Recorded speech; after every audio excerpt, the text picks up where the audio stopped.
L'association de Cécile Gaspard met en place des programmes de conservation et de protection de l'ensemble des espèces marines. C'est dans ce contexte qu'a été créée la clinique des tortues. Depuis 2004, la clinique recueille des tortues blessées ou malades. Cette tortue, par exemple, une poche d'air sous la carapace l'empêche de plonger. Elle bénéficie à la clinique d'attention particulière, à commencer par cette séance de toilettage.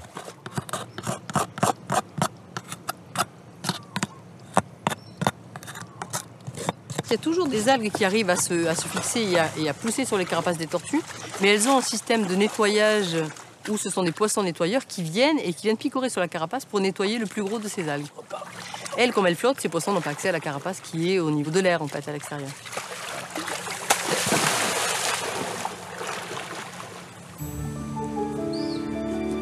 Avant l'arrivée des Européens, la tortue était un animal sacré, dont la chasse et la consommation, réservées aux rois et aux prêtres, étaient punies de mort. L'interdit est levé à la fin du XIXe siècle et les premières menaces sur les populations de tortues apparaissent.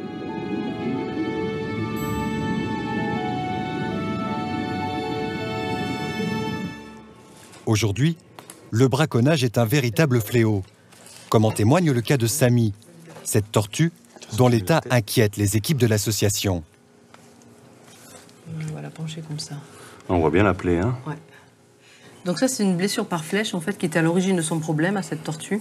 Donc il a dû transpercer et donc créer ces deux points d'impact.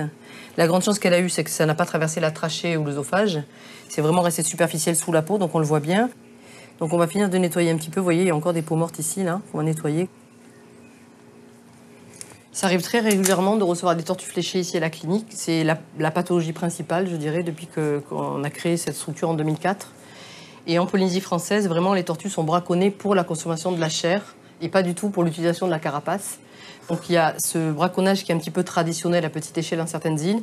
Et puis il y a de plus en plus un braconnage à but commercial, tout simplement, qui est de plus en plus structuré et organisé, qui s'étend et qui, lui, menace beaucoup plus les populations de tortues marines ici en Polynésie française. Pour compléter son action, l'association a développé différents programmes pédagogiques. Alors ça, on va voir si on peut désinfecter un peu plus. Cette tortue a été sauvée par 4 jeunes de Mooréa qui avaient suivi l'un de ces programmes. On a vraiment axé dans les actions de notre association énormément nos efforts sur l'éducation et la sensibilisation à la fois au milieu scolaire mais du grand public pour que les gens comprennent vraiment la problématique, que c'est sérieux et qu'on est vraiment dans une phase de déclin. Et grâce à ce plan d'action, tout le monde est impliqué.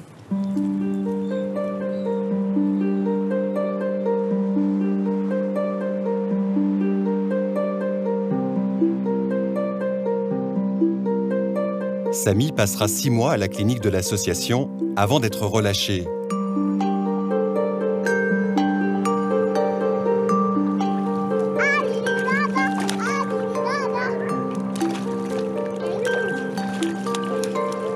À ce jour, 133 pensionnaires ont regagné le lagon de Mooréa.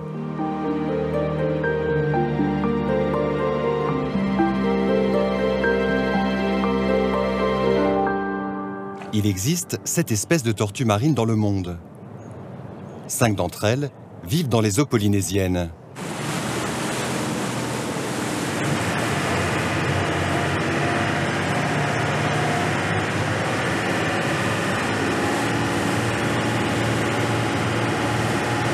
Ça a l'air pas mal là. Je peux t'arrêter.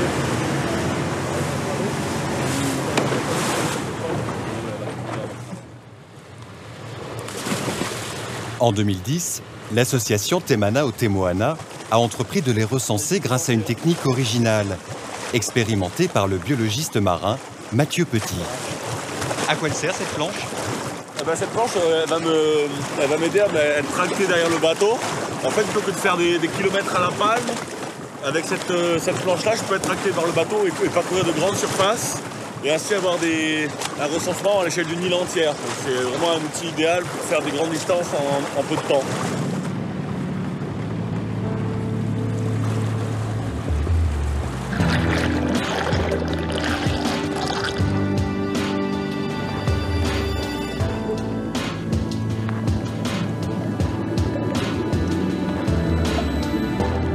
Une technique jusqu'à présent utilisée pour l'observation des récifs coralliens.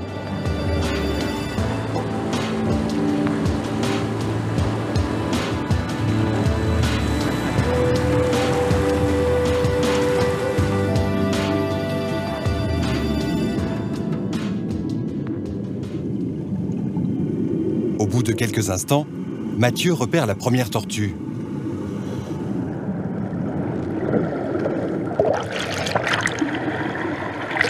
Il fait signe à son équipe d'arrêter le bateau.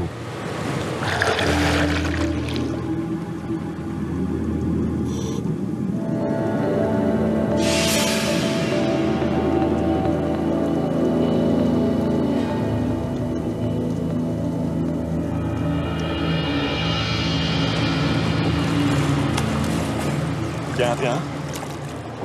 C'est bon. Parmi les 5 espèces de tortues marines vivant dans les eaux polynésiennes, une espèce, la tortue imbriquée, est en danger critique d'extinction. Ça, c'est une tortue imbriquée, une petite. On ne peut pas encore déterminer le sexe à cet âge-là, hein. On ne peut pas dire si c'est mâle ou femelle. Mais elle a l'air en bonne santé. Tu peux la lever un peu? Bon, elle a l'air de bien manger, pas de plaie apparente. Et puis elle n'est pas encore baguée, donc on ne l'a jamais attrapée avant celle-là. Depuis le début de l'opération, Mathieu a parcouru 614 km de récifs et bagué 290 tortues. Je vais appuyer un coup sec, elle va bouger.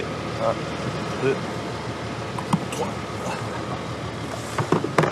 Parfait.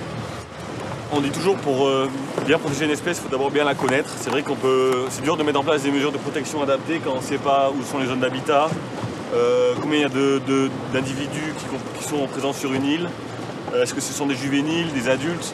Donc il faut d'abord savoir tout ça avant de mettre en place des mesures de protection concrètes. Et c'est là où on intervient, c'est qu'on essaye d'épauler au maximum le pays et les services du pays dans leur action de protection et de leur fournir un maximum de renseignements. Voilà.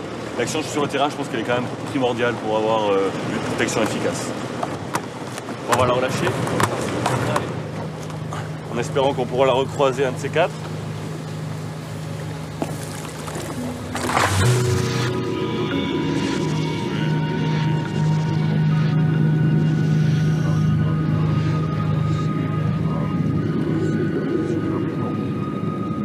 C'est difficile d'avoir de la fierté parce qu'on a toujours les chiffres du braconnage, les chiffres, ce genre de chiffres qui cassent un peu.